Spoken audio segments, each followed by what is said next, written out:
Que a paz do nosso Senhor e Salvador Jesus Cristo esteja no teu coração nessa tarde, amém.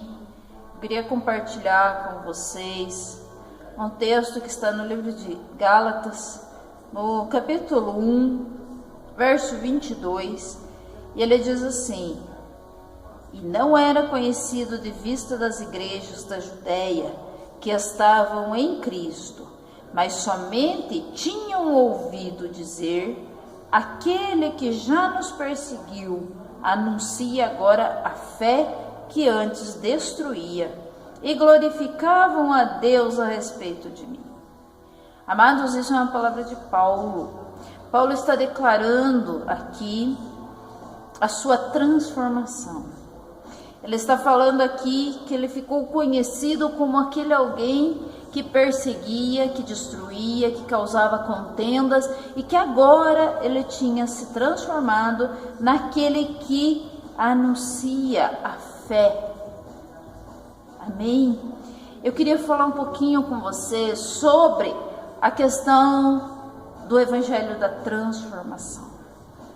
Amados, em nome de Jesus, nós precisamos entender algo na presença do nosso Deus. Estamos vendo pessoas tentando viver um evangelho misto, um evangelho que se adequa à realidade do mundo.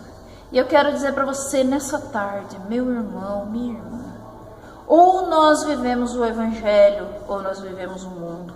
Não há lugar, não há espaço, não há condições nas nossas vidas de pertencer a esses dois reinos. Para que o reino de Cristo cresça em nós, nós precisamos que o reino do mundo, que o reino do inimigo morra na nossa vida. Que o nosso próprio reino morra. Muitas vezes nós criamos o nosso reino, ou o nosso reino que confia na força do nosso braço, o nosso reino que está acima de qualquer coisa, o nosso reino que nós declaramos defeitos e pecados de pessoas, mas não enxergamos a nós mesmos.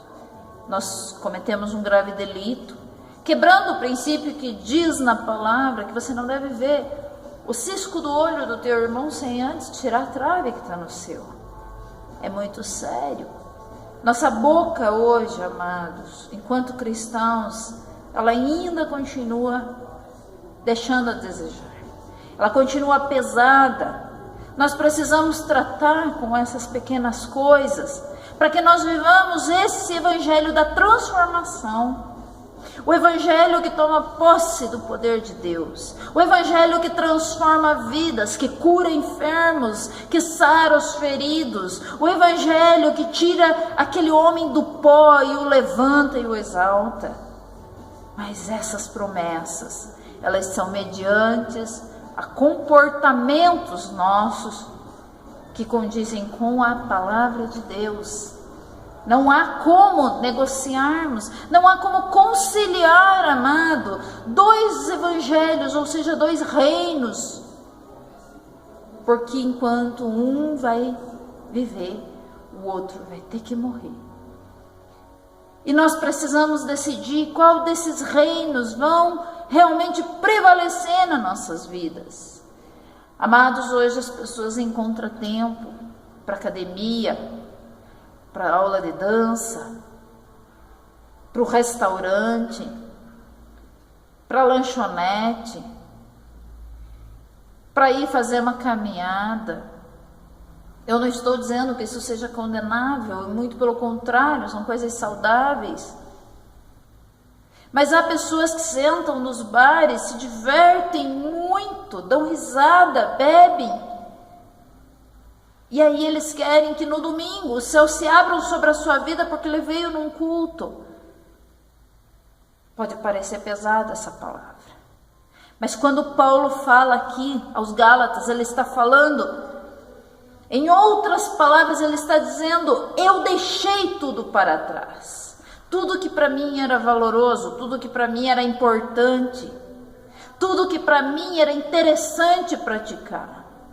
Eu deixei meu conhecimento, Ele fala que o Evangelho, aqui no mesmo capítulo, foi revelado pelo próprio Senhor Jesus. Ele não tinha conhecimento desse Evangelho. Embora letrado, conhecedor da lei, embora um judeu extremamente forjado no conhecimento judaico, nas leis judaicas, de Evangelho de Jesus ele conhecia muito pouco. Só que ele foi totalmente transformado a partir do encontro que ele teve com o Senhor Jesus.